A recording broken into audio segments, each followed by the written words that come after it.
A legend told by Indeel, son of Wandandi. The great earth-shaking story. A very long time ago, the people lived in this land, and there was a great plenty. But since the great earth-shaking, which they say happened according to traditional legends handed down from generation to generation, the whole face of the country underwent a great change in appearance. Where there were hills before the great shaking, there were now plains. Where there had been plains, they had become hills. Also, after this great shaking, there were fearful rushes of a great wind, accompanied by smoke and dust.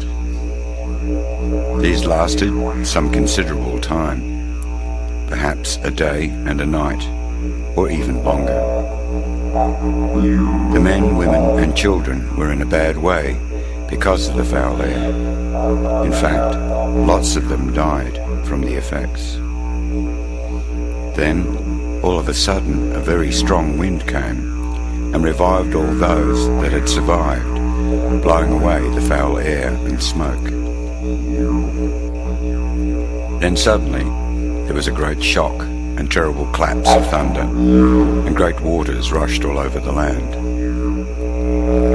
The remnants of the people and the animals were on the high ground, and so escaped of the big water.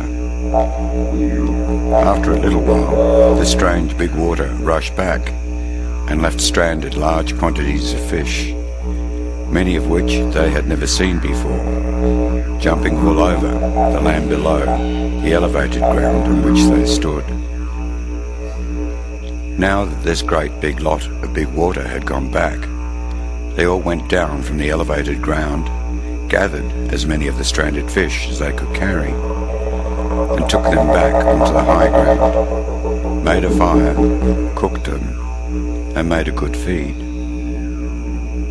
For this they were really pleased, as food was not easy to get after the upset the country had experienced. There was one thing that puzzled them greatly, and Indeel insisted on this. That was, that the sun did not rise and set in the same direction as it did before.